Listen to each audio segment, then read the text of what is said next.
Hello, everyone. It is Tuesday. We have another set of red issues, and we go over them. I think most of the stuff today is going to be hardware intrinsics, and then there's some JSON and AOT related activity going on. So, Tanner, take it away.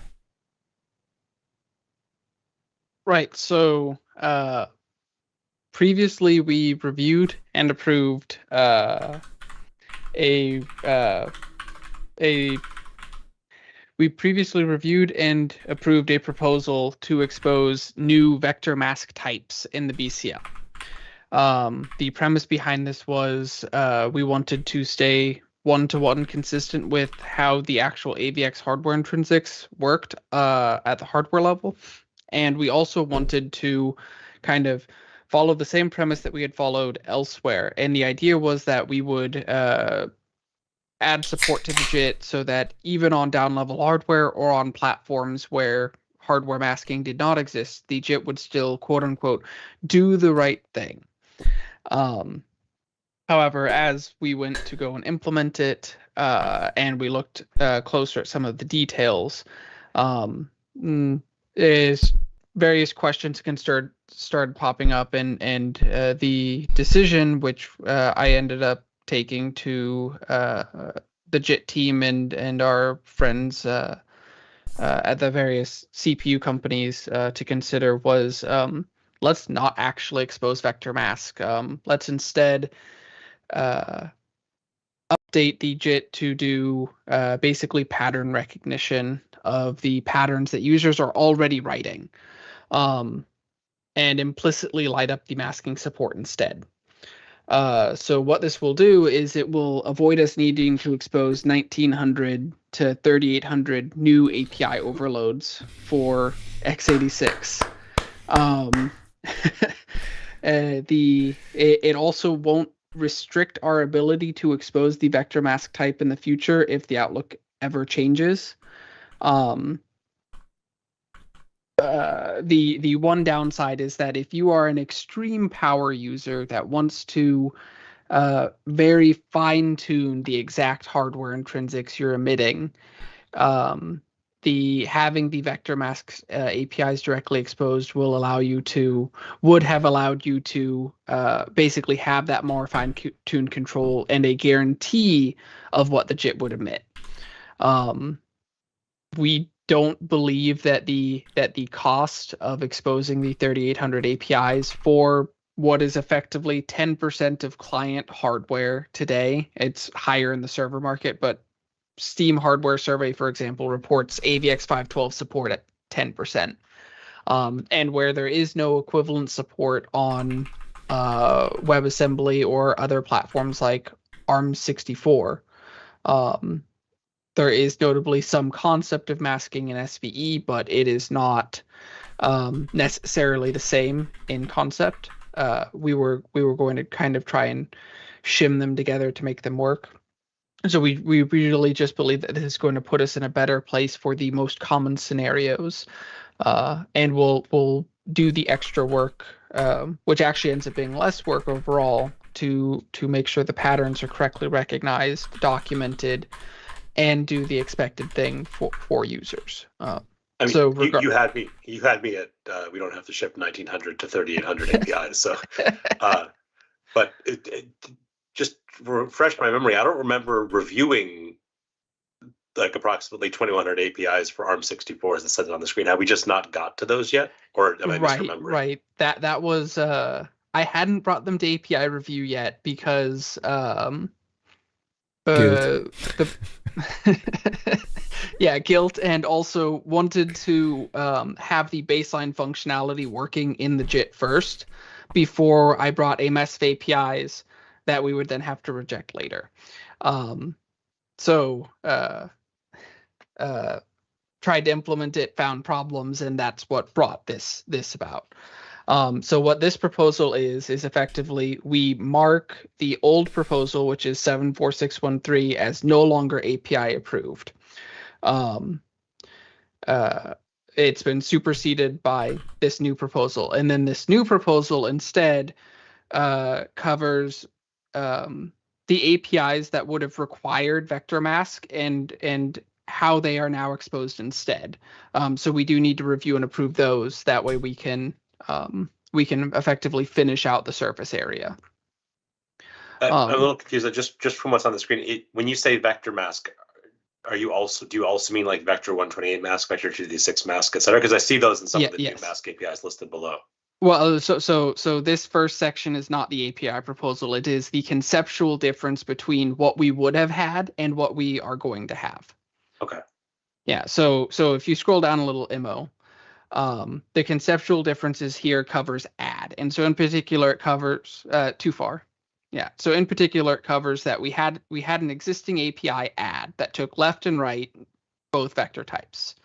The new mask API we would have proposed in the old world would have been, we expose add, it takes in a vector mask, which is the merge mask, and then it takes another vector 512. So it's now 4 parameters, which specifies the merge values. And so you would have used this by specifying add the values you want merged in case the mask is false, the actual mask that specifies what elements you want from the operation versus from merge values, and then the 2 operands for the input. So it's not exactly super intuitive to read either, which was another downside.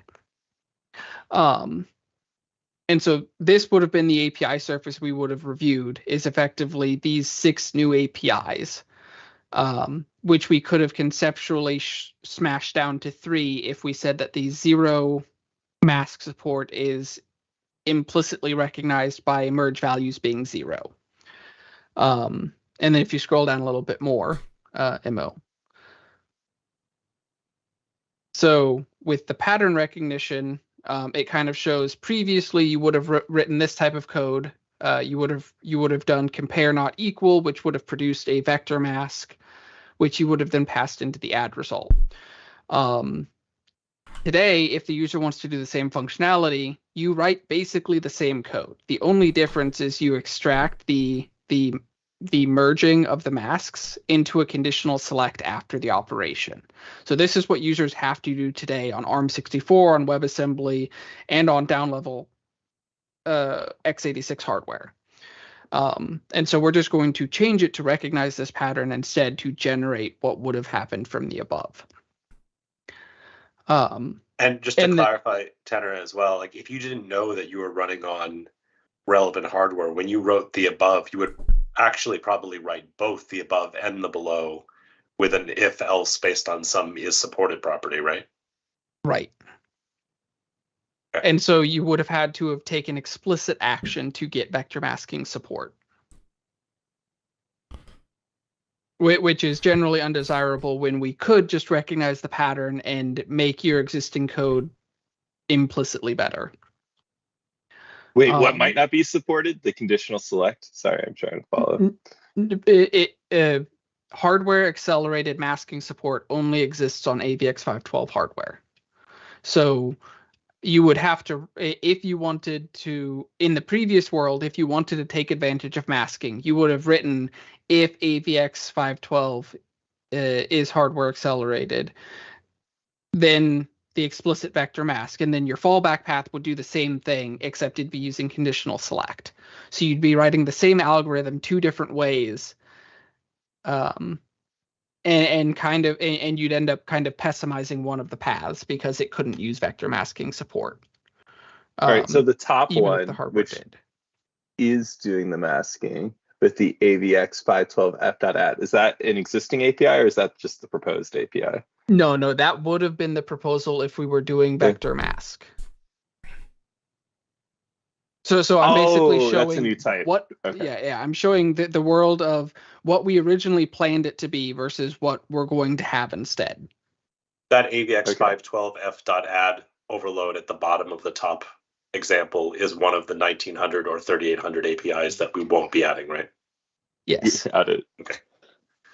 And then the other thing that I'm guessing is like standard if you write a lot of this vectorized code, but seems weird to me, is like with overloads, don't you typically add like the new parameters at the end? And so like left, right is normally at the beginning.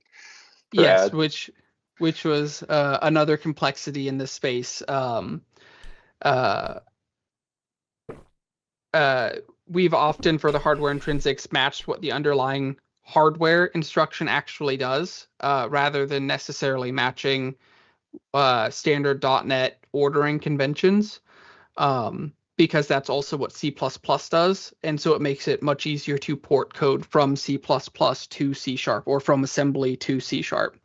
And so putting the merge values and the mask in those positions is what most users would expect for intrinsics, even if it's not the default pattern for most managed code. And it's like, technically they're different types, I guess, because the second argument is a merge mask, or sorry, a mask instead of a vector 512 or whatever. Right. Which I did not see at first. Yeah. So, and then I basically listed, so that's the conceptual difference of what users write. Basically, instead of having to change how they think about anything, they continue writing the code that they have to do today for cross-platform considerations and for down-level hardware, and we just light it up to make it work. And then I kind of covered the basic sampling of the patterns we'll recognize, and then we'll get to the API proposal after that list if you want to scroll down.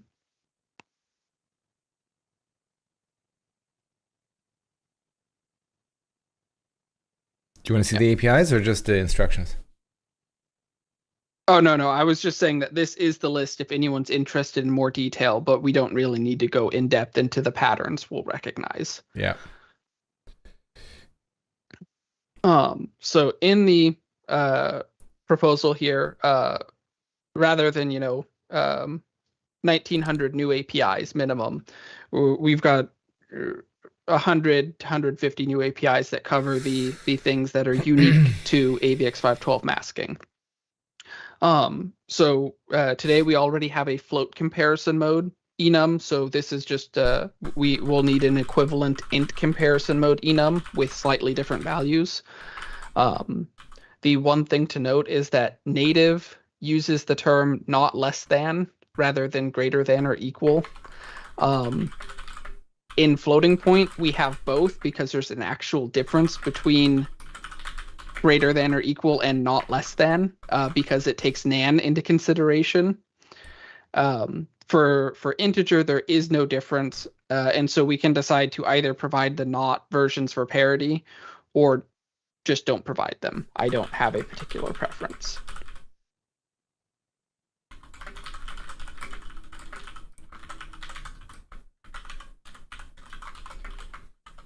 So if you're going to keep one, it would be just the less than or equal and not the not greater than. Right. I think users will prefer the more intuitive name rather than having to mentally map not. Yeah, I don't see the point in redundant APIs, but again, like if people really expect them, then in theory it should all be trimmed when we're doing that kind of stuff. Right.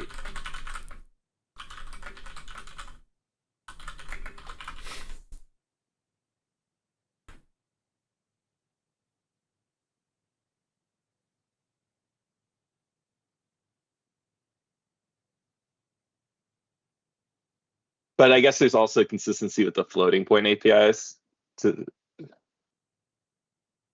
Right. It's just a question of really do we want to provide both sets to be consistent with floating point and to be consistent with and to make it easier to port native code, or do we just want to provide the subset since there is no semantic difference like there is for floating point?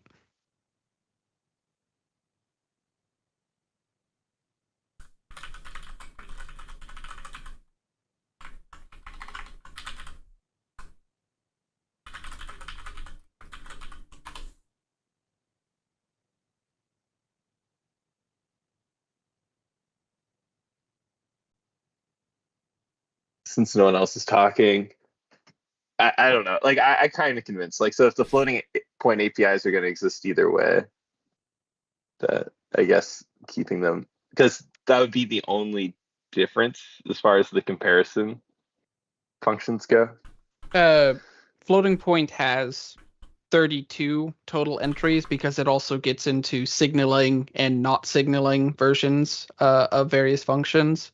And because there are actual different identifiers for not versus regular, rather than just being aliases of each other.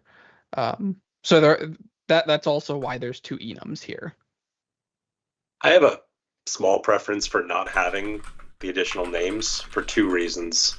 One, they feel superfluous. They have the same value.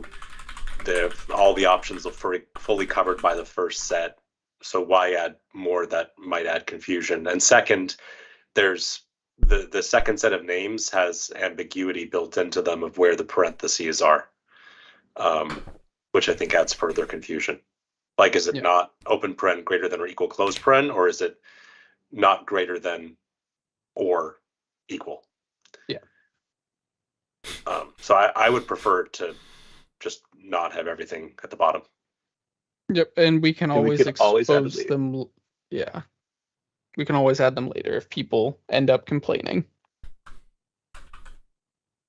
All right.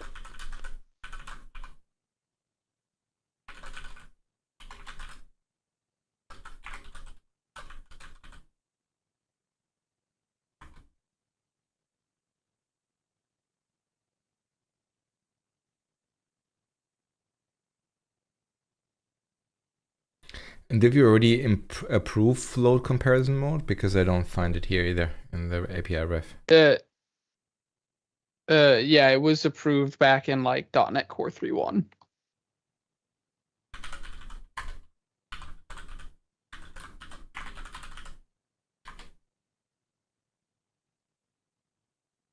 Here's the docs page for it. Ordered and unordered. Yep. And then signaling and not signaling, and signaling and non-signaling. It's what float has to all consider.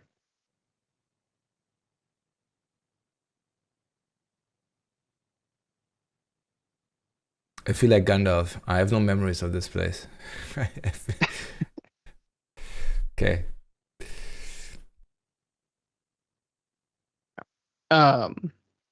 Then we get to the actual APIs. So all of these APIs, had they been under the original proposal where we exposed the vector mask types, they would have either taken, in the case they have a parameter called mask, a vector mask type, or otherwise they would have returned a vector mask. So blend variable would have taken vector mask as one of its parameters, not necessarily in the third position. And compare would have returned a vector mask. There would have been other APIs as well that aren't covered here that would have also returned vector mask, but which are covered by down level APIs in this new world, so we don't need to consider them. They all match the name and ordering of existing down level APIs. So blend variable is an existing API we expose on AVX that takes the parameters, including a parameter named mask, in this order. And on the down level hardware, it is actually a vector, a sized vector type. That's a question, Tanner.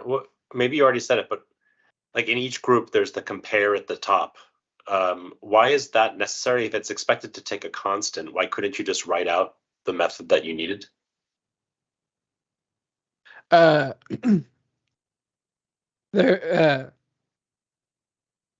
We have in the floating point land a subset of APIs where we don't expose everything that the enum can possibly represent. The same is true here, where there is, in particular, false and true, which can be used for comparison to return a constant false or a constant mask of false or true for all inputs, which aren't covered by the named methods. The named methods are provided and have been provided for convenience in the integer case and in the floating point case for the most common, to make it more readable and more legible on what the user does, and because native itself provides those APIs. Is it a compilation failure if it's not a constant? I don't know if I've used that. It's an analyzer warning, and the JIT will do The JIT will cause the write code to execute, but it will happen via a call and a jump table rather than a single instruction. And that's why the analyzer exists, to warn you this really should be a constant. And if you're not passing in a constant, what you might expect to happen might not exactly happen. And the min and max is just to give a hint to the JIT to minimize the jump table? No, it's for the analyzer. The JIT has its own equivalent metadata for that information. But the min and max is for the analyzer to surface if the user passes in something outside that range. I see.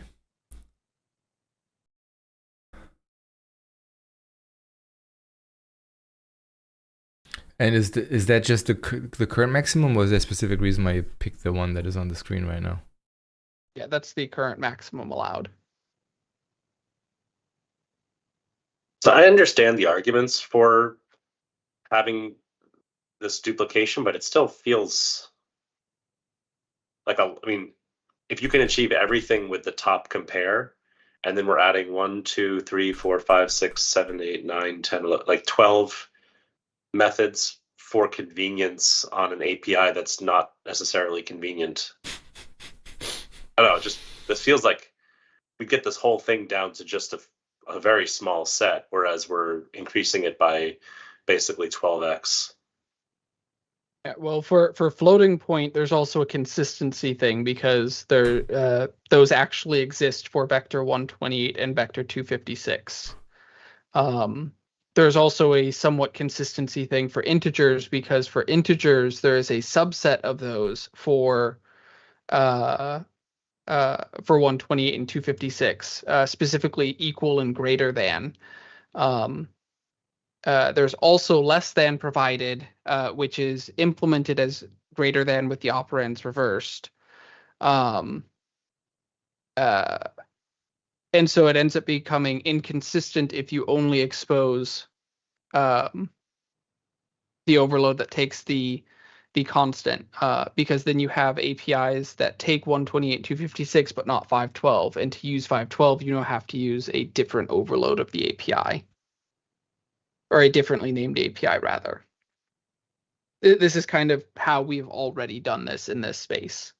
Partially because you have to consider the buildup of these intrinsics throughout the different ISAs, and they're not always all provided at once.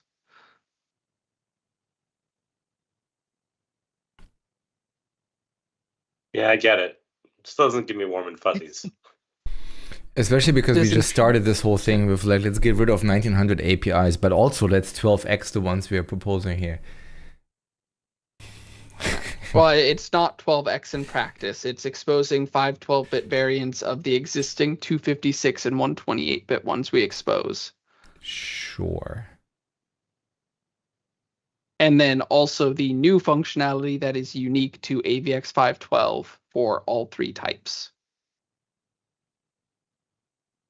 Right. So for 128 and 256, it's floating point only.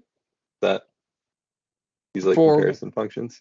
For 128 and 256, there are no new overloads exposed for floating point. For integer, there is the overload that takes the enum, and then there is not equal, greater than or equal, and less than or equal are the new exposures.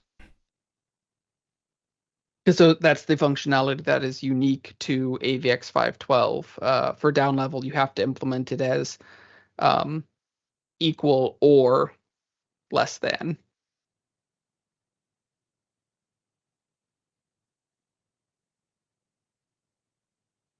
Sorry, I'm just trying to understand what we are looking at all up.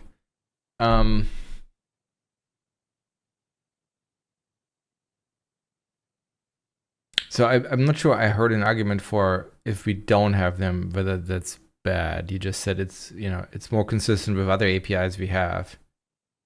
And it's right, slightly more convenient. It's consistent with everything we've exposed thus far, which means that users can trivially copy, paste, and translate their code from 128 to 256 to 512.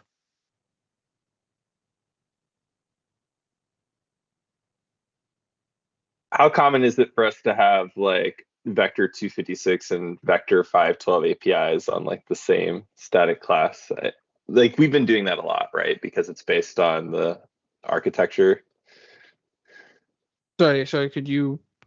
So you said like AVX 512, right? Like added non-floating point support to like a lot of these comparisons to vector 256 and vector 128, right? Right. And then that's why those vector 256 and vector 128 APIs are part of the AVX 512F class.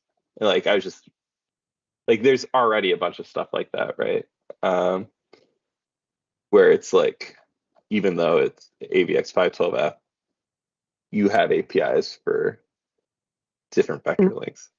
Right. So AVX 512F in particular exposes the vector 512, and there's a nested class VL, which exposes the 128 and 256-bit extension. So under AVX 512F VL, if Immo were to scroll down, you'll see that there's compare greater than or equal for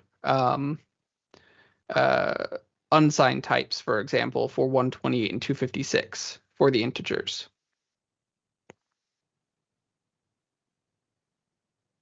And this is effectively exposing and modeling the ISAs so that users can correctly check against the CPU ID. So it's exactly how we've done this over the past 4 releases now.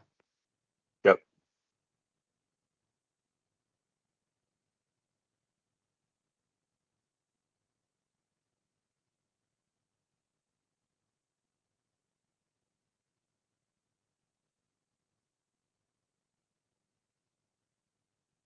That's like, so the reason I kind of think about it is like,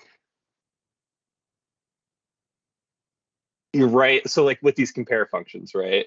So for the other vector width, right, you have compare equal, compare not equal, compare less than, and you're not relying solely on the in comparison mode.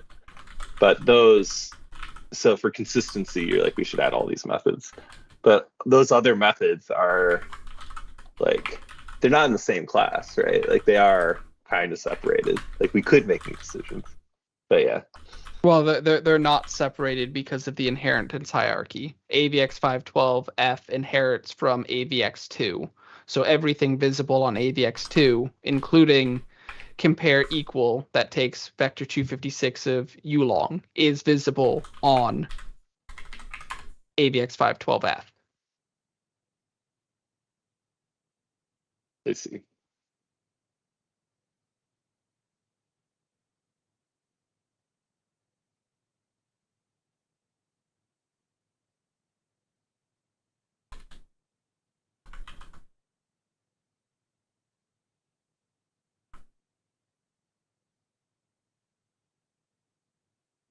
The comparisons are also the only thing that ended up in this situation, notably, and only because of how they were built up. Because in SSE2, you only had equals and less than.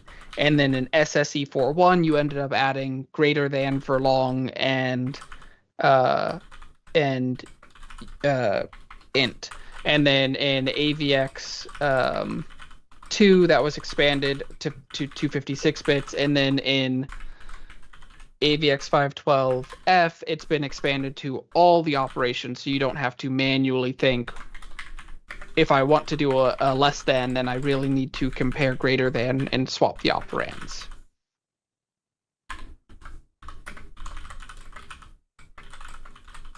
So it's kind of a historical artifact of the hardware itself on why it's set up like this, and it only applies to the comparison functions where that ends up being the case.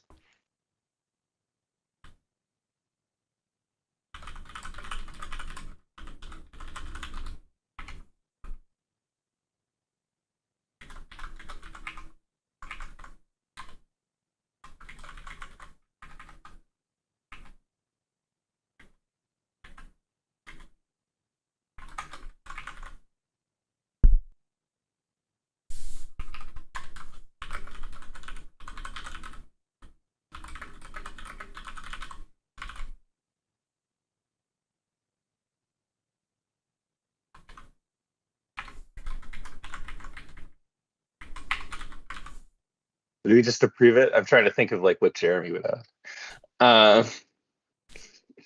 A lot of it just comes down to consistency, right? So for me, it's not necessarily the number of APIs or the shape. It's more, what have we done before, and does this make sense for what we have? Like, I'm not a huge fan of just dumping a ton of APIs, but then sometimes that's easier than trying to create a unicorn, right? So I'm trying to balance these two things, kind of thing. I kind of find myself agreeing with Stephen, though, that it seems a bit unfortunate if we can't just have the overload that only takes the enum. Yeah, it's a the with this proposal, it's following what we have done already on our other types. And every time we've come to compare, we've had this discussion of, it's a little bit unfortunate it's like this, but it's like this because the hardware has done it this way. And so for consistency, we'll keep doing what we've done. And that's what we decided for the initial design point where we brought on SSE through SSE 4.1. That's when we decided when we considered the AVX2 scenarios. It's how we ended up modeling it for ARM, for WebAssembly.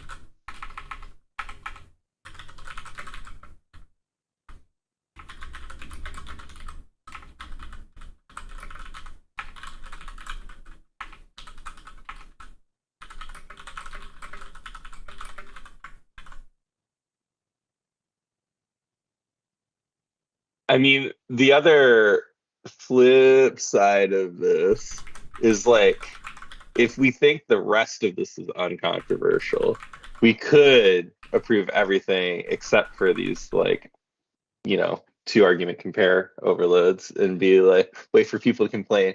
Tanner can go to Discord and be like, Tanner's immediately going, if we were to remove APIs, then I would say for the integer overloads, remove the ones that take the enum and not the other way around. Yeah. But the other ones, okay. Having to write so the reasoning is that having to write compare left, right, and then an enum comparison mode not only is more verbose, but it is harder to read and grep when you're actually considering what the algorithm is doing. And because all of our existing vector 128 and 256 code is using these names of compare equal, compare greater than, it ends up being more consistent to follow the existing pattern and then not expose the enum, since it doesn't provide any additional value for the integer-based versions over the named versions. That sounds like a reasonable place to land. Basically, we expose the ones that that are consistent with what we currently have and that add additional functionality, and the ones that are integer-based that take the enum don't add any additional functionality and aren't consistent with what we already have. Right. They're consistent with the floating point overload only, but the floating point one exists because there's functionality that you don't want to or can't easily express in the named variants. Right. So does that mean we get rid of that enum as well as enum 2 as well? Yeah, it would mean we just remove the ones named compare that take the enum, and we'd remove the int enum. Yeah, I like that. That makes me happier. We'd still keep the compare overload that takes the float comparison mode, though. Yeah, that makes sense. And that's in particular, that's because like we wouldn't want to remove the float comparison mode and add compare true or whatever that name was. Right. So for the integers, there is true and false, but we can kind of hand wave that away as just use .0 and .allbit set. Because that's functionally the same thing. It won't guarantee a particular instruction for the code gen, but it will still do the correct thing there.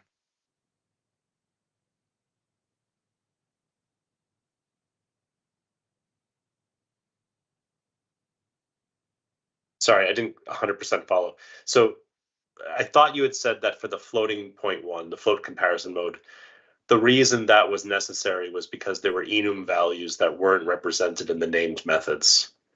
Right. And so that covers ordered, unordered, signaling, and non-signaling. For the integer one, the reason it exists is because there's two enum values not represented in these names, which is true and false, which is effectively always return a constant, a mask that is all bits 0 or all bits set. Right, so there are other ways to achieve it. Yes, you can in particular use vector.0 and vector.allBits set. So for the floating point one, I guess there are those 4 options that aren't represented in the name methods, and is it a flags enum, or is it like why wouldn't we just add 4 new overloads instead of adding the enum? So it is, those 4 are functionally flags on the other inputs. So you can use ordered and signaling on any of the comparison modes. So you can have ordered equal signaling. You can have ordered equal non-signaling. Got it. So it's a multiplicative factor, which right. is okay. Yeah, but I'd rather expose the enum then.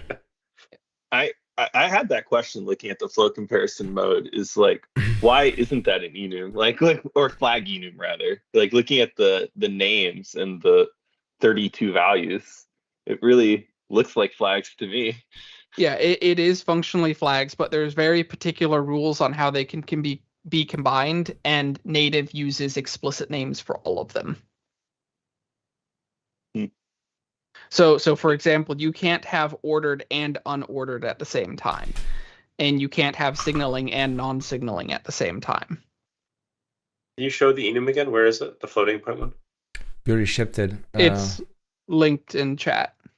But that's like flags, right? That's like the bit set or unset for ordered and unordered and signaling and non-signaling. It's like there are 32 values, right? Yes and no. There's 32 values, but not all of them are necessarily flags, and not all of them can be combined in. It's just float comparison mode.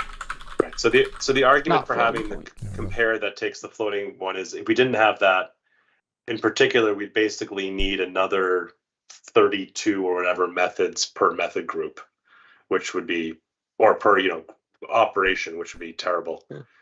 Right. Okay. I like the enum better than this. Yeah, so Tanner, I'm not saying we actually changed it, because like apparently no one cares, but like all 32 values are values 0 through 31. Like everything is named and allowed. Like anything can be combined. Like obviously you can't combine signaling and non-signaling because they're the same bit, but like yeah. Well, they're not always the same bit is the issue. Okay. Well, I haven't mapped it out. Yeah, it works. They are functionally, in terms of concept, a flag, but in terms of the actual bit layout of the values for historical reasons, they are not flags. Okay, that makes more sense to me. That was kind of interesting.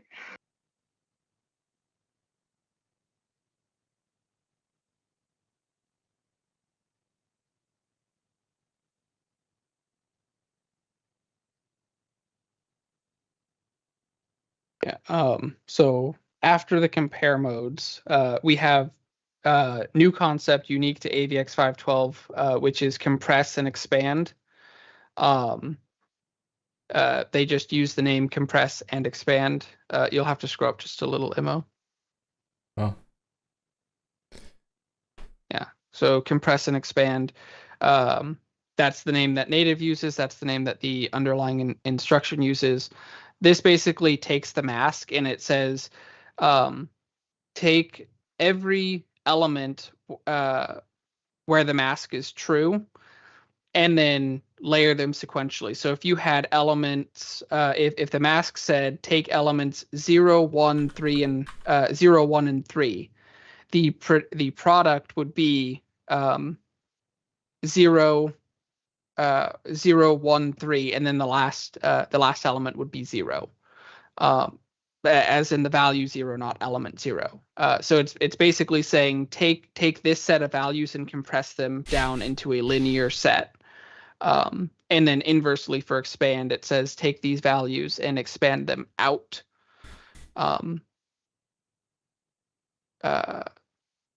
so it allows you to more effectively work with sparse data sets, for example, or say you wanted to process only the elements which are not nan. You could create a mask that says these types are nan. Then you could use that as part of a compress operation to get rid of all the nan values. So you no longer have to consider them as part of the broader algorithm.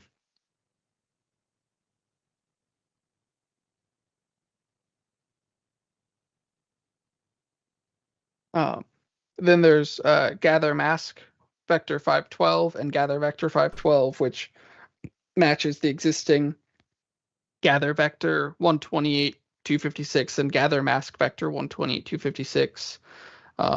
Also matches in terms of parameter order and everything else. Then likewise mask store and mask load, which likewise match. Move mask, which likewise matches. And then there's another new concept, which is scatter, which is the inverse of gather, which hasn't existed up until now. But it follows the same naming convention and general parameter order of gather, with the exception that the value that is being scattered is the first parameter. Which then matches how we do, for example, our store APIs.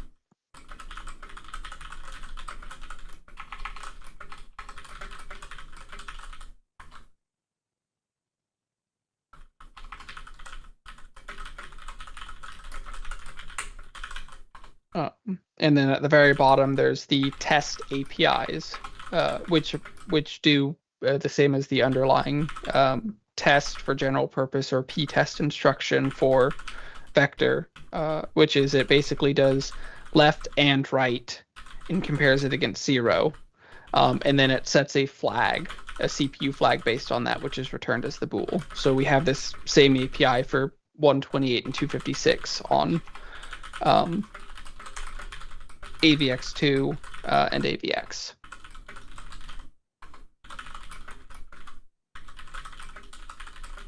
And then it's the rest of the proposal is the same general API surface, but for byte and ushort under AVX512BW, because AVX512F covers floating point int and long. And then there is another new API on AVX512DQ, which is classify. If you want to scroll down, Mo.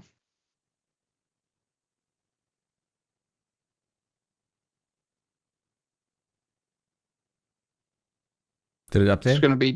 It's going to be down to AVX512DQ. Oh, sorry. Yeah. DQ. It's going to be under BW here. Yep, right here. So classify. You scroll just a little bit too far. All right, here we go. Yeah. So classify is name of the underlying hardware instruction and the instruction in native. It basically takes in a control byte, which indicates how to do the comparison of the value of the input values, and it basically tells you whether that value is nan, 0, infinity, etc. It allows you to basically generally build a mask that indicates whether each floating point value in the input vector fits a given set of constraints. So you can use it to easily build a mask to say, give me all nans, or give me all nans and negative numbers, or give me all nans, negative numbers, and positive infinity. It's just a general classification API for floating point. Is the control byte built up of known constants that you basically OR together to tell it what you want? Yes, but we don't have an enum value for other similar such constants that you have to build up. because it's a little bit more complex than what's representable as a flags enum. So someone just has to know what values to pass here. Right. Same as with shuffle and most of our other hardware platform-specific hardware intrinsics. Users are expected to reference the architecture manual, determine what control is and how it's meant to be used.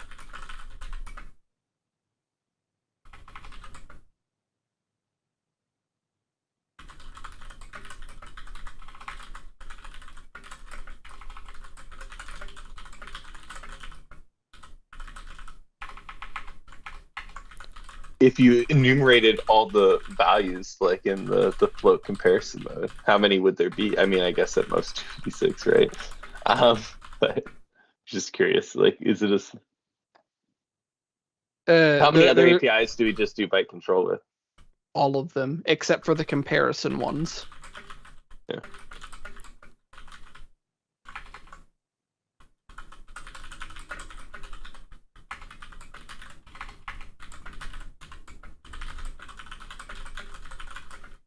Namely because we don't want to have to complicate the JIT or increase IL size or other things for what has to be a constant, and which can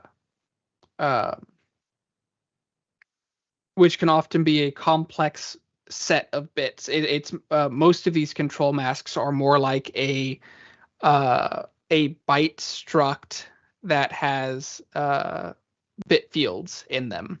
So you might have 2 bits representing one value, 2 more bits representing another thing, and then 4 bits representing another thing. And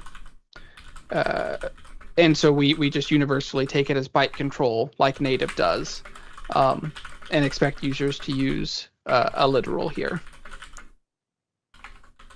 And then most often you'll just leave a small comment indicating exactly what the control mask means.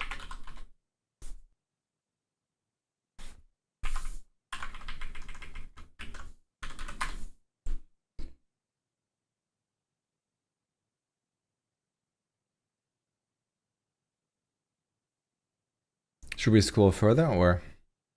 That's the only thing at the bottom is compress and expand for byte in ushort, which is on VBMI2, rather than under BW. Sorry, up or down? But it's down. That's the only other thing. It's Okay. just byte and ushort overloads for compress and expand on the correct ISA. Gotcha. And so that's the entire surface area. There's just the 3 new concepts of compress and expand, scatter, and classify. Everything else is exactly modeled after our existing API surface for 128 and 256 in terms of name and parameter order, just expanded up to take vector 512.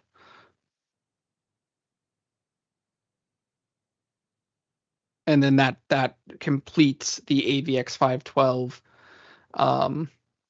API set. There's a couple user proposals that still exist for things like AVX 512 VNNI, which is vector neural net interface, and there's a 52-bit integer fused multiply add that exists, but those are not core. Not part of the kind of core set of AVX 512, and they're relegated to not critical for .NET 8. So,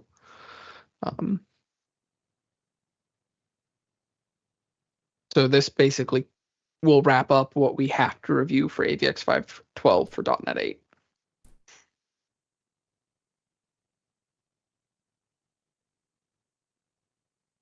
So, other than getting rid of the int comparison mode and associated overloads, did we say we were going to make any other changes? I think that was it. And that's normally how the hardware intrinsic API reviews go. I assume kind of parameter names all match existing things we've done, order of arguments all match existing things we've done, hierarchy of types all match existing things we've done, et cetera, et cetera. Right.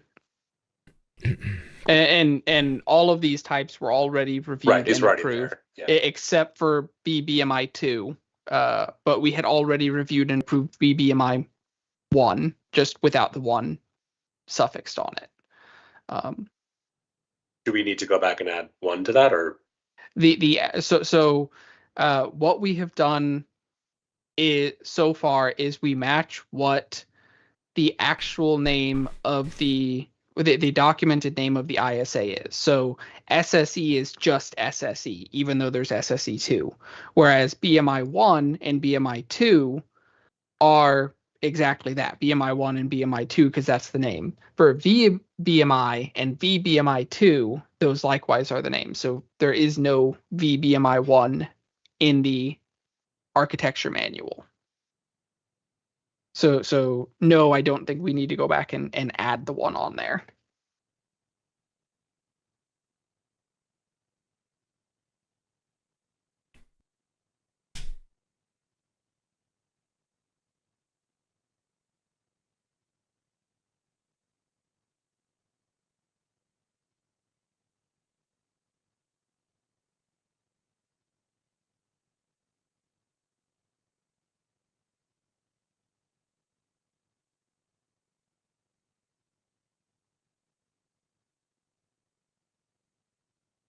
What does this thing do, by the way? Which one? The last one. Oh, that's the 4 types that inherit for the intrinsic types that inherit from a base type. We have to re-expose any nested classes that existed in the derived type. That way the is supported check remains correct, because otherwise some user would write avx512 vbmi2.x64 is supported, and they would end up getting a check against avx512 bw is supported. And the expectation is that if nested class returns true, then containing class will also return true. So it ends up leading users to a pit of failure where they check VBMI2 x64 is supported, thinking that it means VBMI2 is supported, and they actually checked a different class entirely. So we always expose. Sorry, just for my edification, how common is it that some subset of AVX512 instruction sets are supported and others aren't? So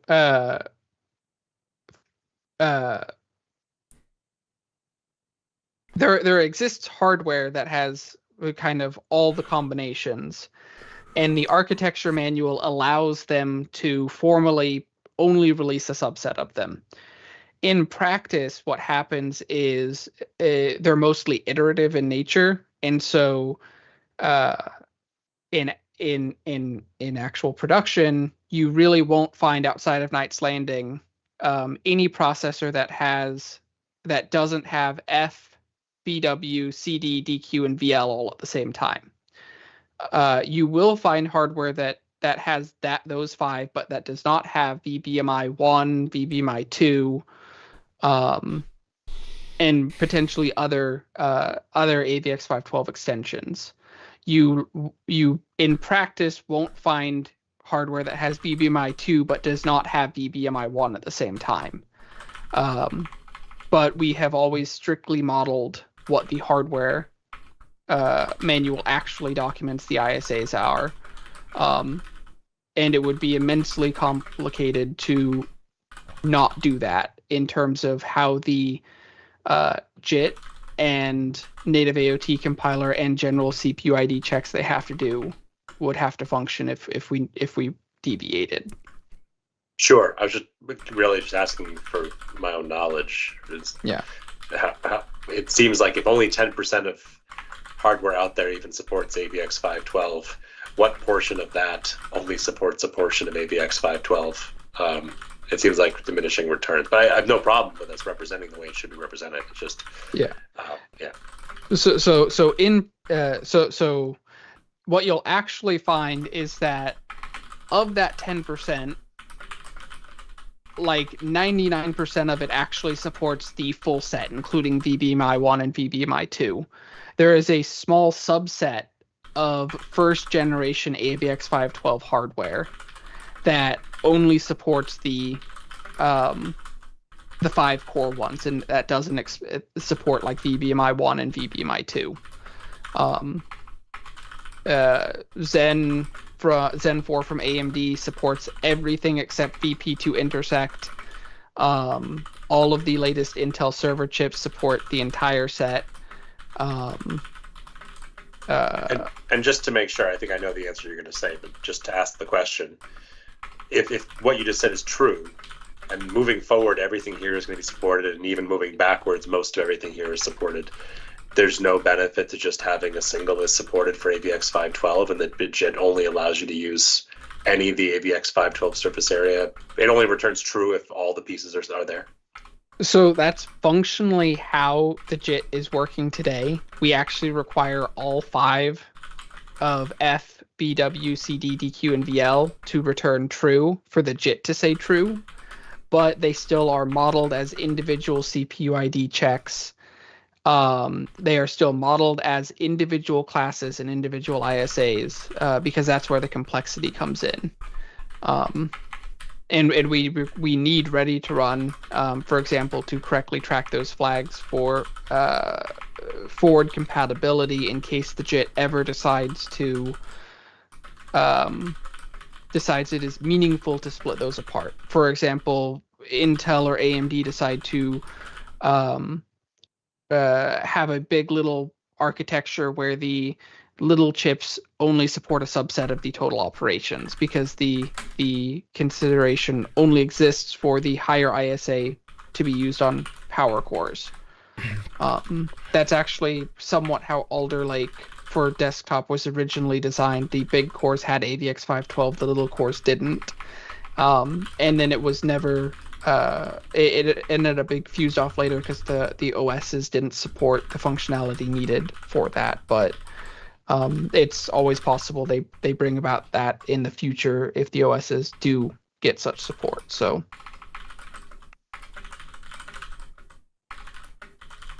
okay.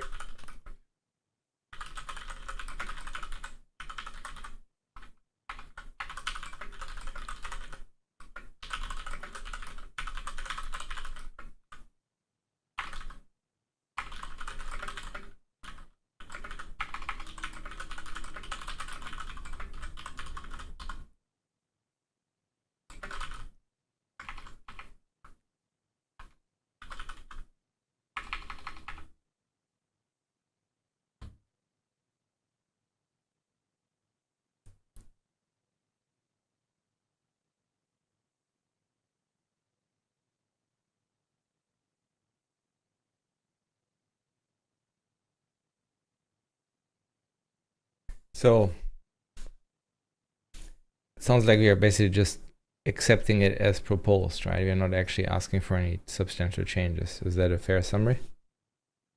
No, we're getting rid of the in comparison enum and all of the overloads that accept the in comparison enum. So okay, yes. Let me try to copy. It's minus 1 enum in like 10 APIs. Hold on. I'll take it.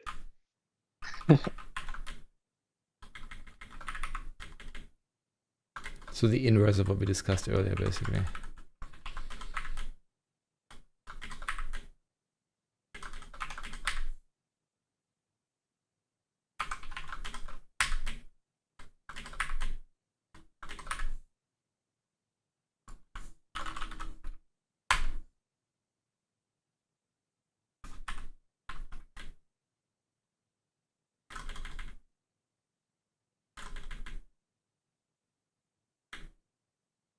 And we'll still be just under what the number of APIs that ARM64 exposes.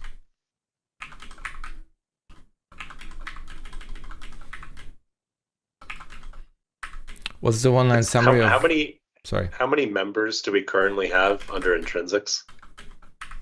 So ARM64 is just it's between 2100 and 2200 APIs, and x64 is between 1700 and 1800 APIs. So total public static members exposed. A lot.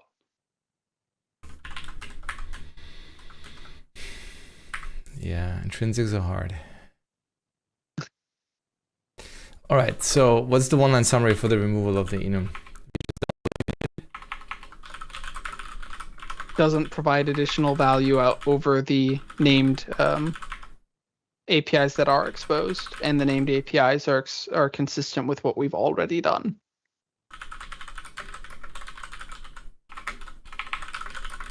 Tanner, is this going to breed any subsequent additions to Vector 512?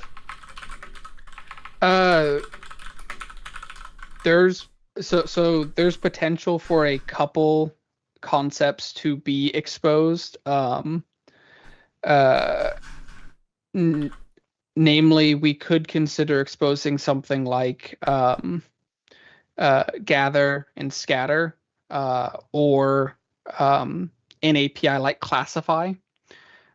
But otherwise, there shouldn't be really any additions to vector to that surface area, because most of these aren't cross-platform concepts or are already supported, and will just implicitly be changing the implementation to use these behind the scenes, or do other optimizations behind the scenes. Like, for example, we already have vector 512 greater than all, greater than any, which returns mask or bool respectively. And then we've got corresponding for equals, less than. We also already have conditional select, which covers the responsibilities of blend. And we have extract most significant bits, which covers the responsibilities of move mask.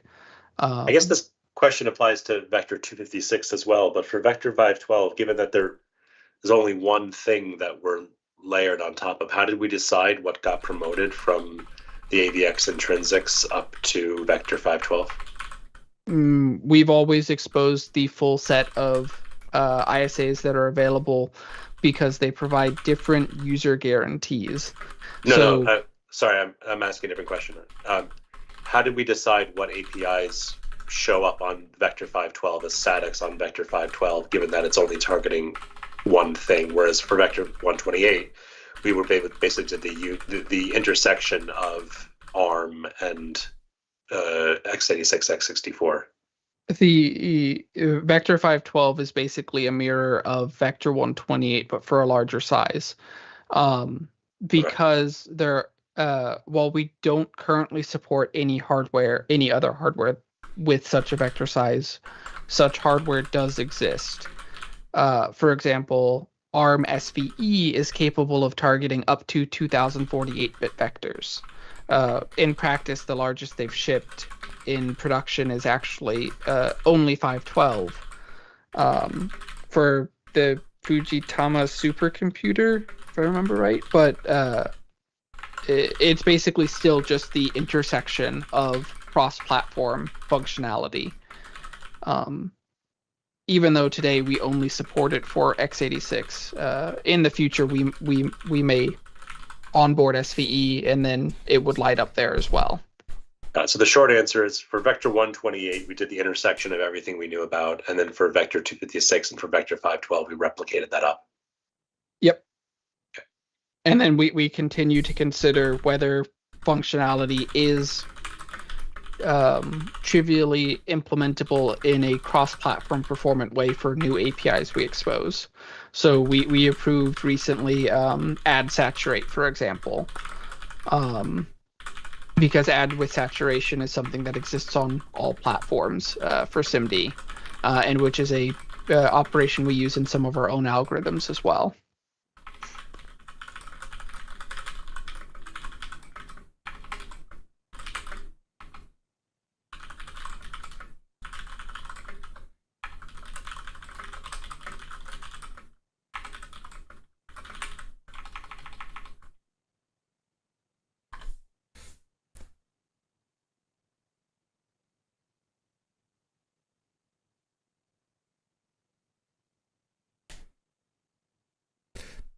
All right, so then I posted the comments because I feel like there's a lot of stuff in there, but the only thing I did is I removed the enum and I removed the overloads. Was there anything else?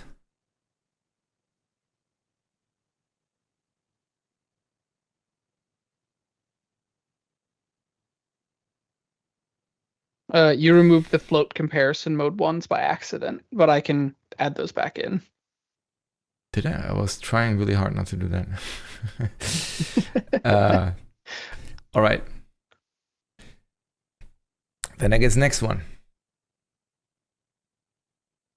Actually, I had like one question before we move on, even though it's kind of like going over already approved API. Like, so I was looking at the like vector 64, vector 512 mask stuff, and I saw that we approved like, I don't know, 10 overloads for all the twos instead of just the generic overload. Did we ever discuss like why we did that? Like, instead of just doing T from T2, you know what I'm talking about, Tanner?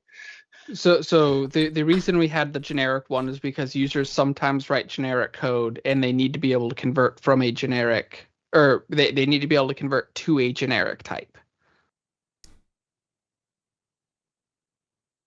Would it be bad to use the generic one as opposed to like to byte? It's just less readable. Okay. It's implemented exactly the same. It's just less readable. And Jan will probably make a comment about how it increases generic type lookups in the VM, and so adds some minimal permanent memory overhead to the runtime. So it's better to not use it if you can, conceptually at least. Okay, that was approved API. It was just something I was asking out of curiosity. Yeah.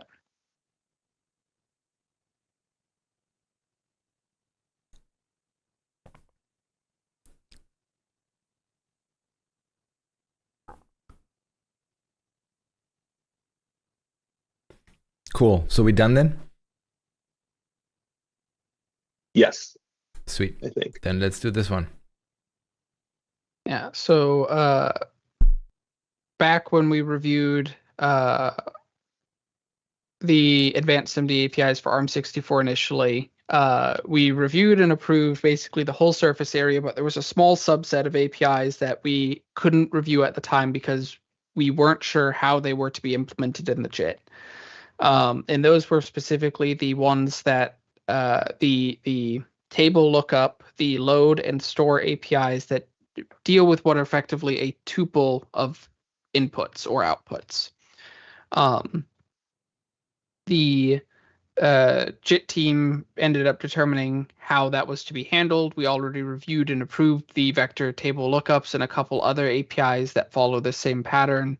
So this is covering the rest of the API surface that we weren't able to cover in that initial review period, specifically handling the load and store APIs that deal with tuples. So we have load and unzip, where we load 2, 3, or 4. What this functionally does is it loads 2 vectors from memory, and then it does de-interleaving of the values to produce the result. And the term that we use for that on ARM for advanced SIMD is unzip. So it's effectively load 2 64-bit load 2 64-bit vectors from memory and then de-interleave the results to produce 2 independent vectors.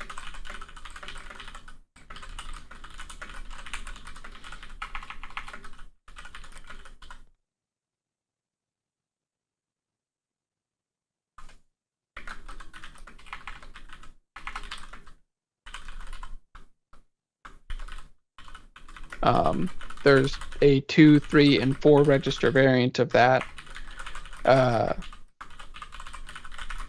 And then there's the next set of structures below that, or APIs below that, if no one has any questions on this one.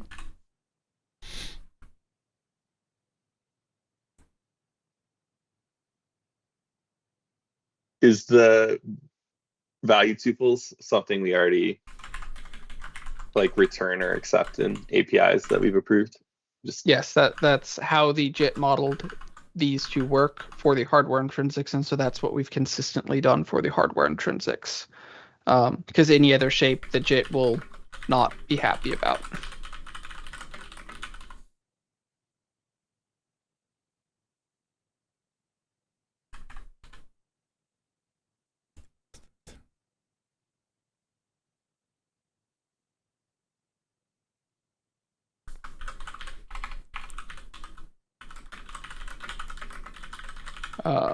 So after that, we have the ones that that don't do interleaving. So they just load two vectors exactly. So load vector 64 by 2 is technically similar to load pair. However, functionality wise, there is a little bit of a difference in behavior in how it accesses the memory, and what guarantees there are around it. So it's not the same as load pair, which is a question that does come up from time to time.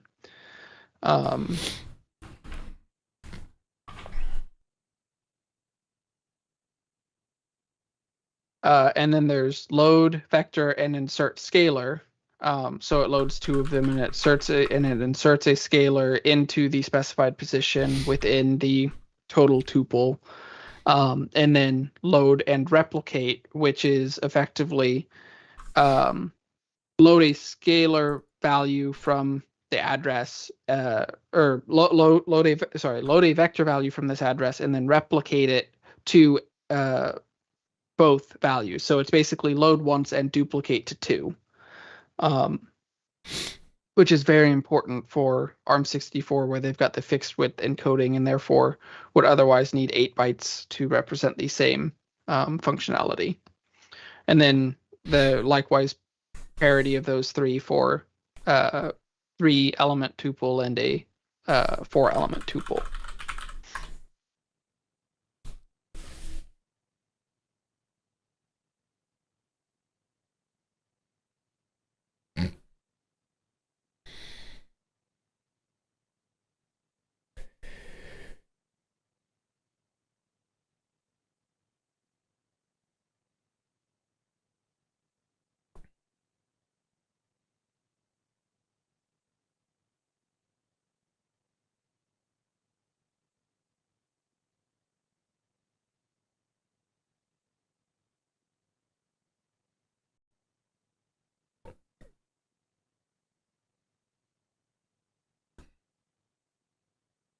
And then there's effectively all of these APIs, but store variants. So rather than loading, they store and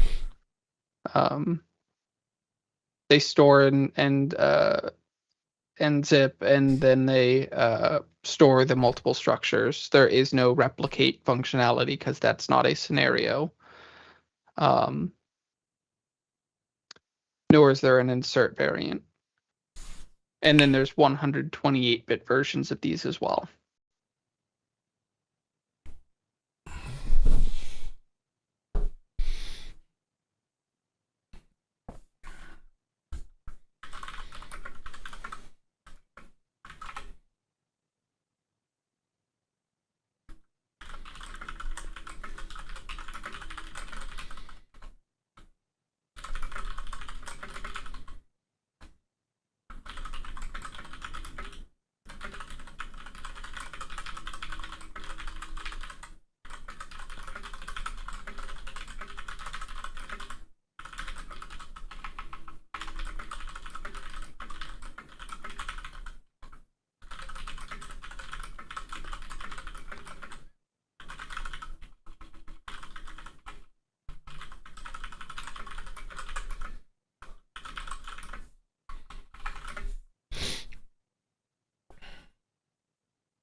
Notably, that should be store vector 64 by 4 and zip, not and unzip.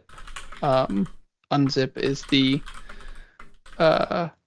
is for load, and zip is for store. So what does zip mean in this context? Interleave. So value 1 element 0, value 2 element 0, etc., rather than consecutive from value 1 and then processing value 2. And then unzip is the inverse. We take the values as stored sequentially, and then we first element goes to value 1 element 0, second element goes to value 2 element 0, and then across all of the destinations, and then you go back to value 1 element 1, value 2 element 1, etc.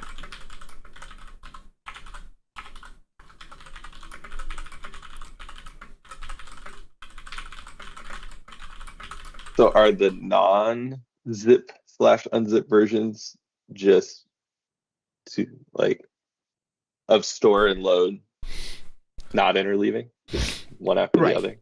Right. Yeah. So it will store those exactly as given to memory. So in the order that provided. Yeah. So it's similar to store pair, but there's a subtle difference that I don't remember off the top of my head in how it actually guarantees the operations to be done. I believe in particular, one of them, I think it's store pair, behaves as if it stores the entire vector at once. Whereas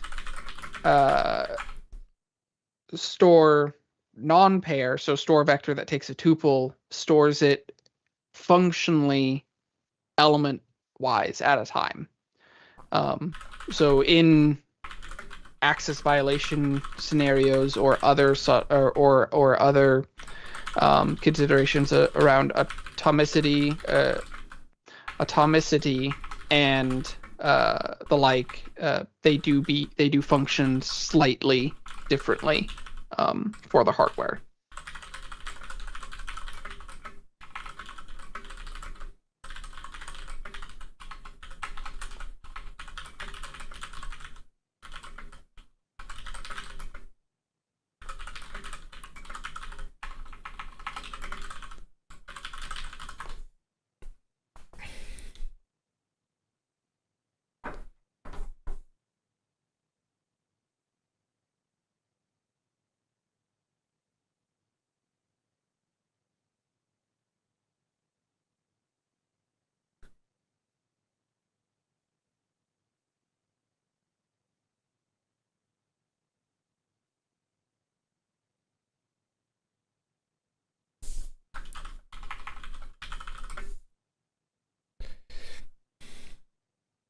Is there any argument to omitting the x2, x3, x4 since it's like part of the method signature? That's just generally consistent with how we've done done other names. We make it very clear when it's doing one thing versus multiple. So store vector 64 would only take one element, and if there were ever in the future, for example, a variant that picked a particular index or something like that, we wouldn't want to risk the confusion of overloads. So the by 2 version makes it clear that this is the version that stores 2 vector 64s, and any additional parameters that could come in the future for new ISAs would extend that functionality-wise without risk of conflating terminology.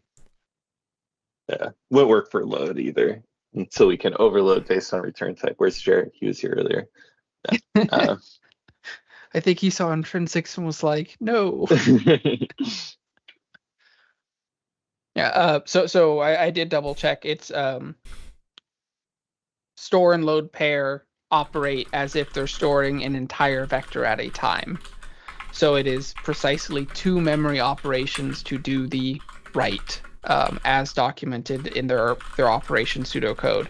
Whereas these ones, so store vector 64 by 2, will do element-wise processing as part of the store.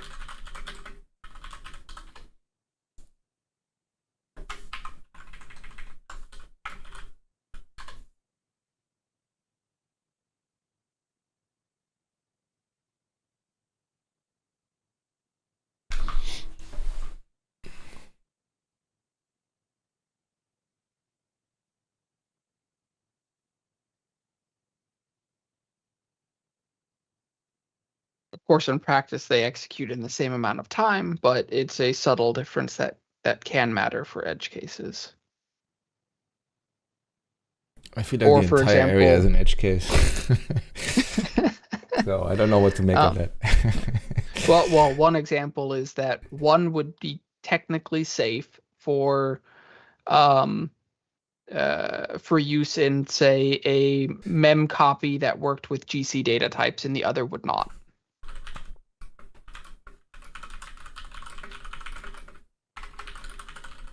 We'd have more work to make that feasible, but if we ever did that work, then there would be that would be a scenario where that kind of difference would be relevant.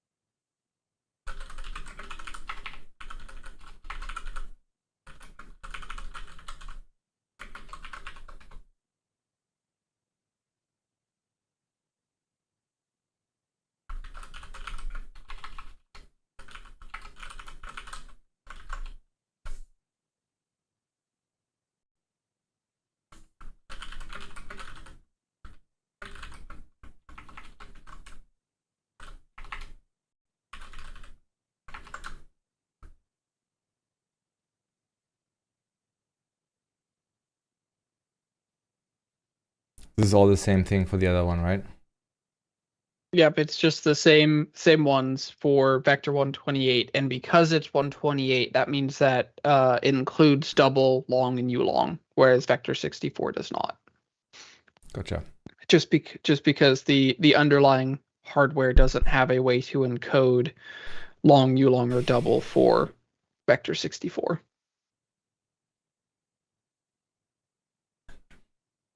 Yeah, I mean, it seems consistent with what we have before. Yep. Any more questions? Otherwise, I'm inclined to just take it as is.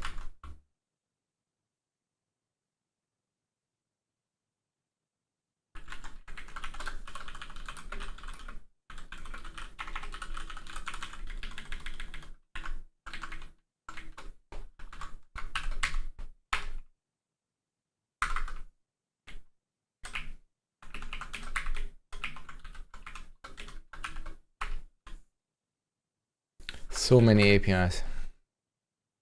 Yeah, but now we're basically done and won't have to consider it again for the rest of the release and until we look at SVE. And hopefully we can do similar things to not explode the API surface again. I think that damage has already been done. Like, as in every release, we add about a couple hundreds of those, right? That's just the nature of the domain, right? It's not Well, criticism we of you, didn't. it's just the way these things go, I guess. We didn't really add any for .NET 7. But that's because you were lazy in .NET 7, right? No, that's because I did generic math and we exposed that. We exposed to like 20 interfaces instead. Gotcha. So you just changed the way you implode the API surface. I try not to explode the API surface. No, I know you try. don't. I know. I very much appreciate that this is in place of other 2,000 methods, or the previous issue was rather. Yeah, 2 to 4,000. I very much appreciate the preview she was instead of 4,000.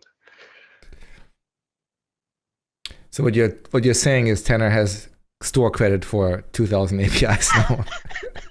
No, let me clarify. Please no. I don't have the time to implement that, nor the desire to maintain it.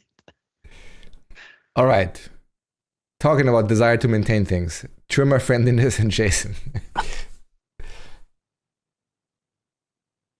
Okay, I can speak to that. Oh yeah, here you go. Yeah, can you hear me? Yes, I can. Yeah, so we actually reviewed this a while back, but the API shape as proposed, which is what you're looking at right now, this was basically an attempt to retrofit the existing JSON string enum converter and essentially have the source generator intercept any attribute annotations containing the old type and replacing them with calls to the factory method that you're seeing in the proposal. Now, I did work to provide an implementation for that, but after review, it was kind of determined that even if the source generator does the right thing and intercepts the annotation and replaces the converter factory with an AOT safe factory method, static factory method call, in certain conditions, the AOT compiler would still emit a warning in every attribute annotation where JSON string enum converter is passed. And the reason for that is that the particular class has been marked as requires dynamic code. So there's no way we can actually reference that without risk of getting warnings. This is actually backtracking here, and I'm proposing something new, namely providing an alternative converter for users wishing to use string enum serialization in AOT. So if you could click on the link at the top of the description, please. This one here? Yeah. Yeah. So this is effectively proposing a new JSON converter factory, which is identical to the one that we've already shipped, but the main difference is that it's generic and users essentially pass the enum they're interested in as a generic parameter, and that should just work out of the box.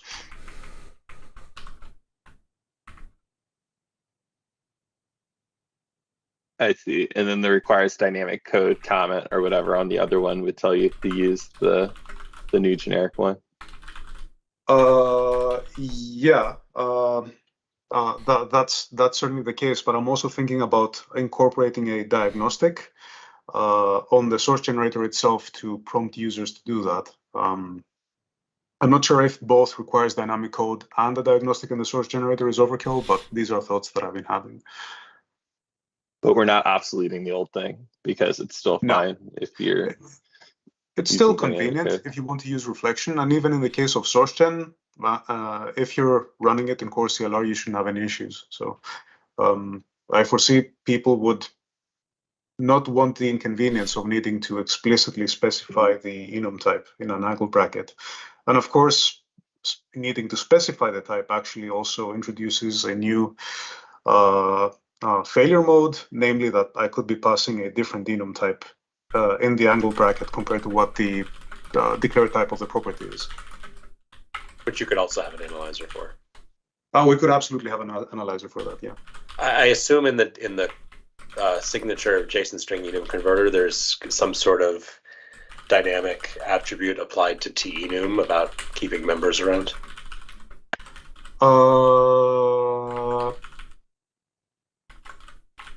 No. I don't think that's necessary because that doesn't exist in the internal converter implementation. There's definitely no attribute. I need to talk with Eric Erhardt, I guess, but I'm not necessarily sure that the trimmer has any impact on the presence of enum values. Oh, okay. I would have thought that we would need to tell it to keep everything.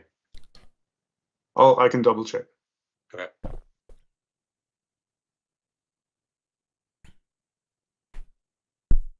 The other thing worth mentioning is that if you'll notice, the new type is also JSON converter factory and not JSON converter of the enum. And the reason for that is that the enum converter is special in that it actually needs to access the options instance to perform a number of pre-computations. Namely, it actually needs to find the JavaScript encoder that is specified in the options to decide how it will actually encode the string values of each of the enums. So that actually necessitates having a factory rather than exposing it as a JSON converter of T proper.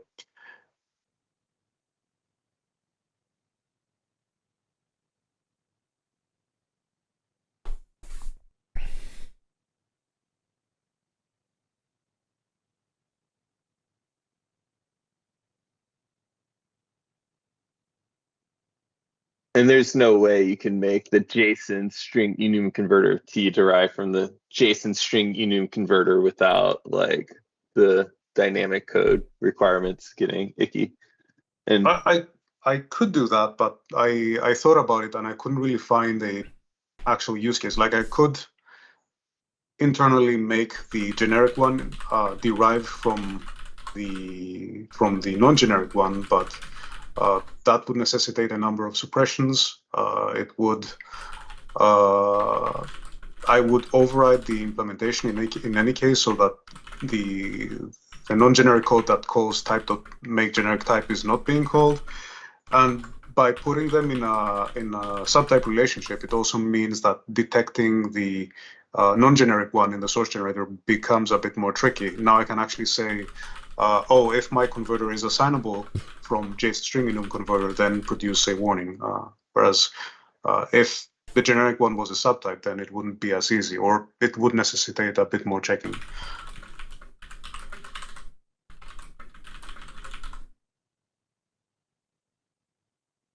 yeah, I mean, I can't imagine any code relying on something being a JSON string enum converter specifically.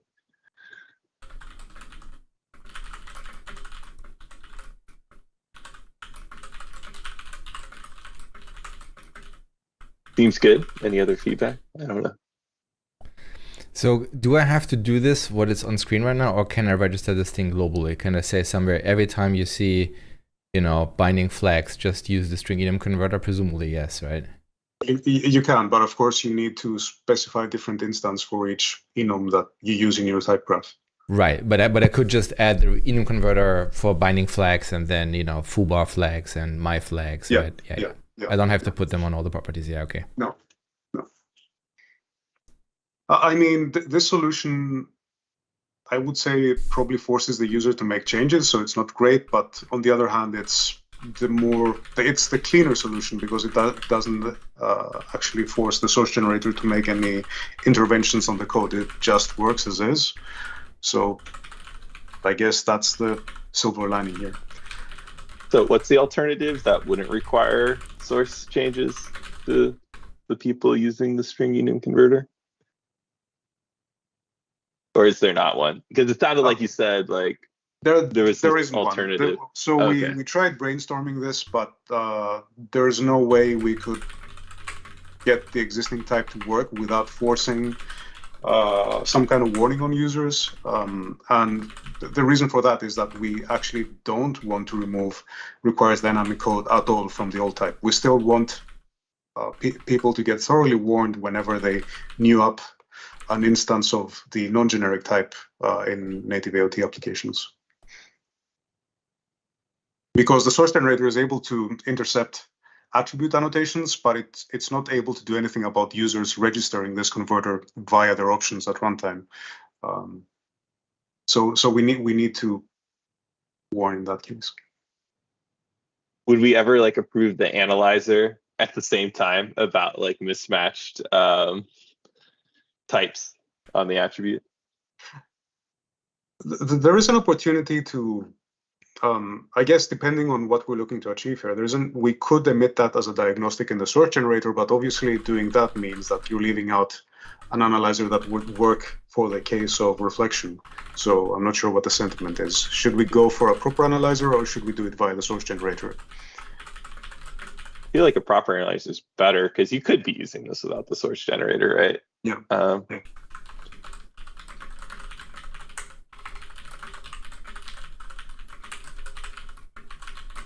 agree with Stefan. I mean, in practice, it doesn't really matter. They're both going to be in the same. They both raise a diagnostic ID. They both are going to be in the same assembly, presumably.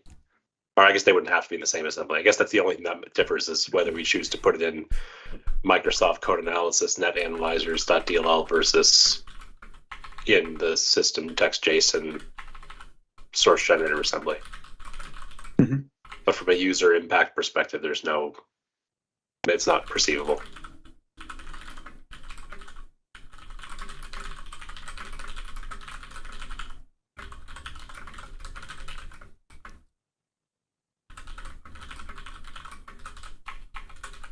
I guess the other thing that could be tricky is if I did want to globally string convert enums with the source generator, right?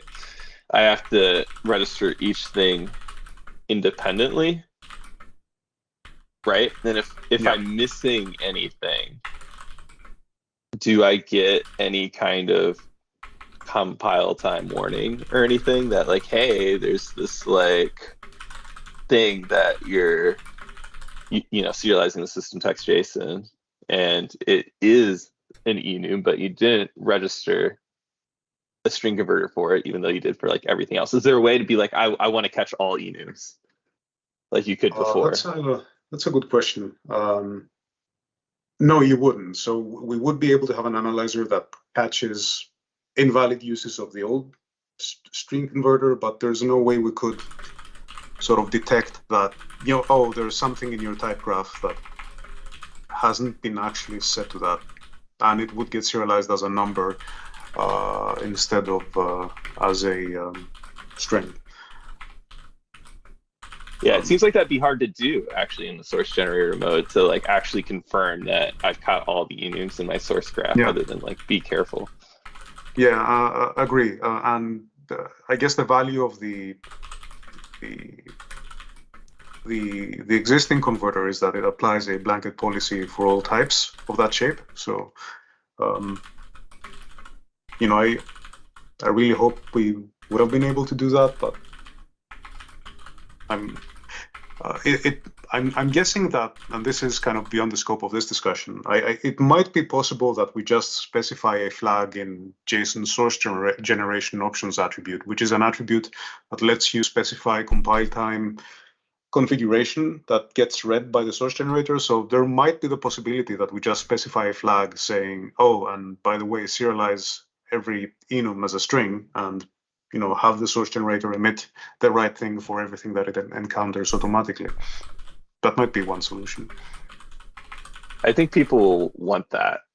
Yeah, I agree. I mean, in hindsight, making the default numbers was a mistake. I think it's probably fair to say that, but it is what it is. Yeah, because I'm just like imagining the code of like globally registering all these things and being like, all right, especially if you're like potentially serial.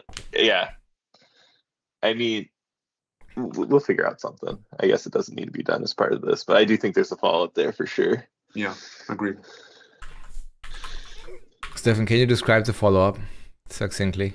So basically, the issue is like previously with the reflection-based enum string converter, I could just be like, all enums that the system text JSON ever serializes, we serialize a string. Now with the source generator, like if you want to serialize an enum as a string, you can register it globally, right? You asked this earlier, Emo, but you have to register it for each type now. And if you miss one, well, you just miss one. Like it's just going to get serialized as an int, and there's not going to be any warning anywhere at runtime or at compile time. And there's like really no good way to catch it right now. Like I see, yeah. There's no real good way to know it happened until like it happens and you see that it's an int instead of a string or a number. Yeah.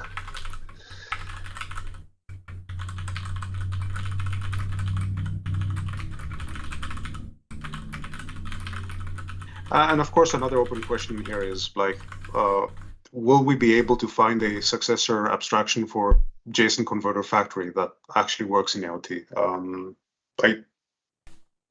I don't believe there is one, unfortunately. So just gonna have to like explicitly specialize everything that we're using.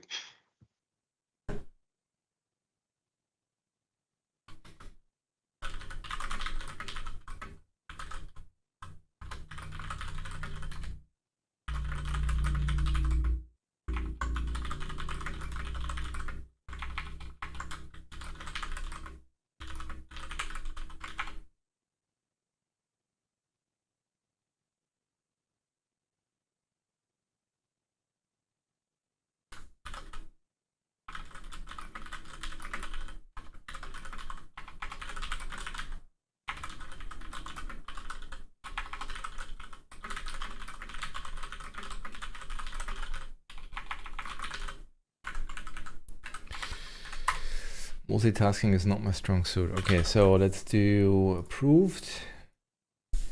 So that was all the red ones, I believe. We have a few minutes left. Stephen, can we do this one here, or is that too much? It's small. We can talk about it. I think this is mostly a which direction do we want to go, and then the answer is easy. We have iBuffer writer, right? It allows you to basically, it's a representation for writing into some sort of storage. We have an implementation of that for arrays, where you're writing into a backing array. And the request is basically to be able to reset so that you can reset this so that you can use it again. Now we already have a method that lets you reset this so you can use it again. It's called clear. The request clear, but without the zeroing that clear encompasses, which is potentially visible. So the question is really, do we need a new method? Could we just retcon clear to say that it, it makes no guarantees about zeroing the underlying memory? Or do we actually need a new API that does clear without actually clear? And if so, do we want to make it a named method, or do we want to add an overload of clear? So describe to me why that is observable.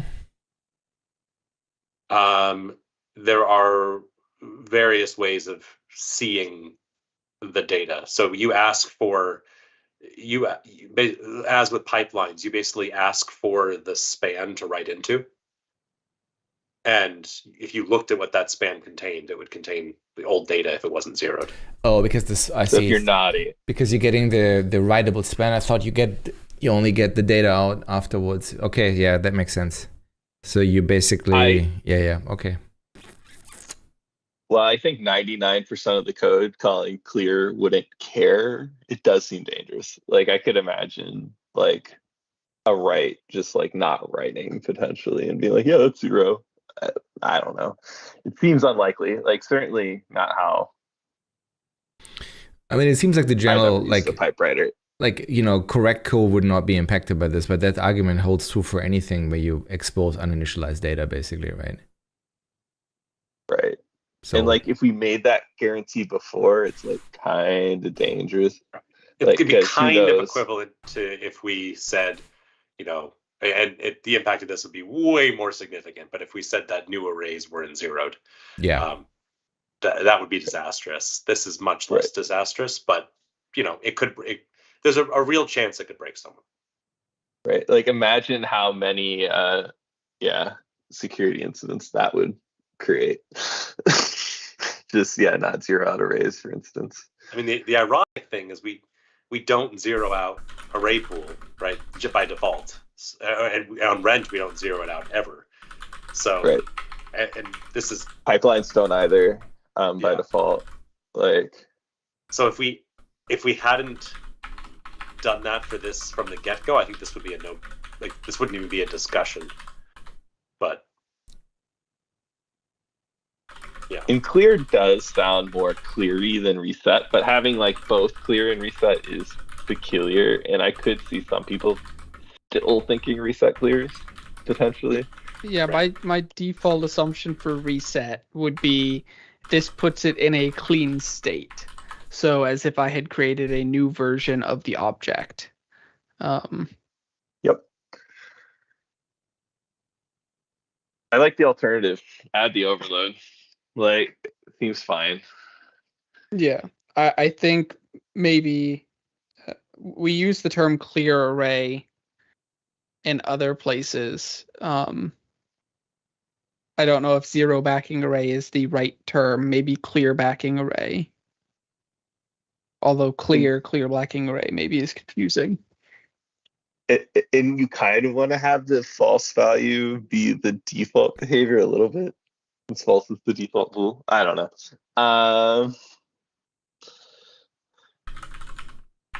So maybe if you can invert it, like, skip clear or something like that. I don't even know. Clear, skip clear, skip zero.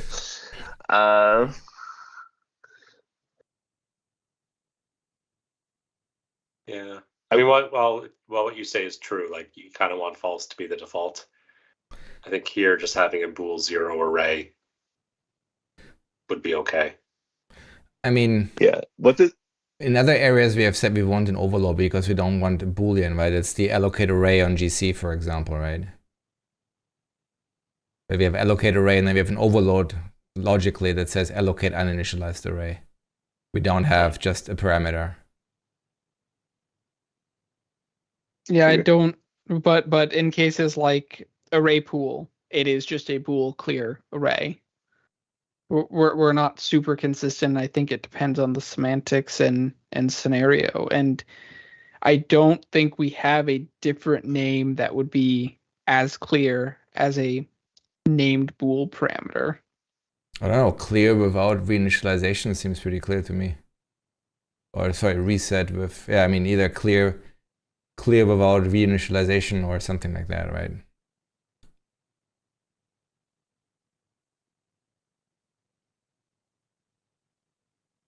Clear without clear. Ship it. Well, yeah. It's a very clear API. I agree. But yeah, I almost proposed that. No, I really was. I was like, oh my gosh, so it should be called the bool clear. I mean, clearly. ironically, you look at the implementation, public void clear, the second line of it, which is buffer.clear. So it is clear without clear. So what if we had public void reset bool clear array, and then clear is the current functionality where it does in fact zero the backing array, and reset has the name parameter that is clear array, much like we have on array pool, that basically says, am I resetting and clearing or just resetting? Why would you ever call reset with true? You wouldn't, but just calling it reset without the parameter is potentially confusing, because reset to many people will mean put it in a clean state, which would include clearing. Could we call it like reset position or reset index or something along those lines and make it a new method still? Maybe if we called it reset without clearing backing array. Reset and don't clear array. I feel like reset index or like reset position might be enough. I don't hate either of those. I kind of like reset position. Yeah. Or do we use anything in the public API? I'm trying to skim through it. Advance, size. No, we don't use anything in the public API currently.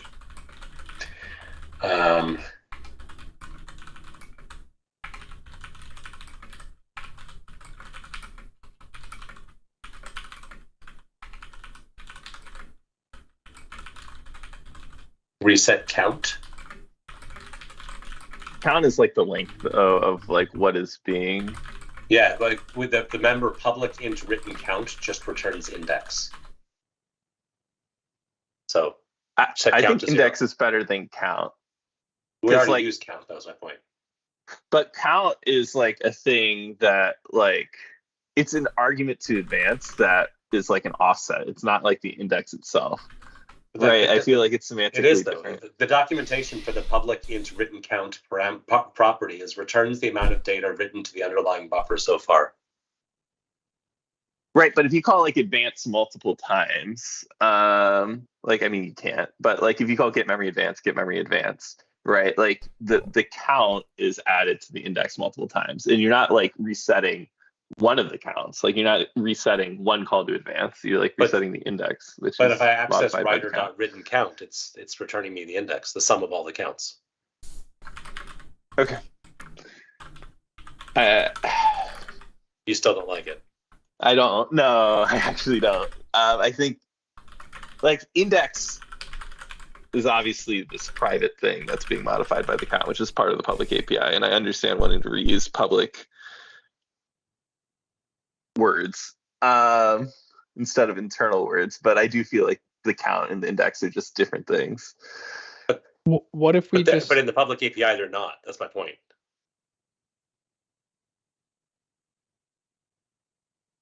We've literally made them synonymous in the public API. So why does this matter? I missed the part where that's relevant. Because we're trying to decide if we want to call it reset count. Which I don't like. Reset index is bad because we haven't used the word index before, and like reset position is bad for the same reason. What if we just call it reset written count?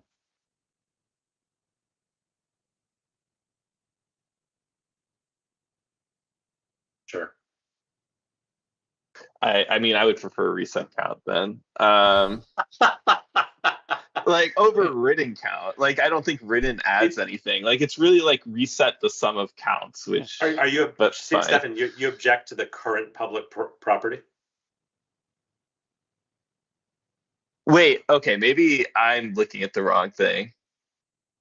Notably, the advanced. I was looking at the interface. Okay, and stuff. Oh, okay. I thought you were talking about the parameter that advance took. Is there a property? Oh, there's a property written count.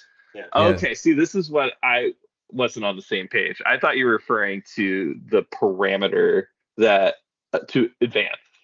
No. Which is on the buffer writer. I wasn't looking at the array buffer writer. So that makes more sense. I mean, reset count, I think, is a pretty reasonable API. I think that seems the most.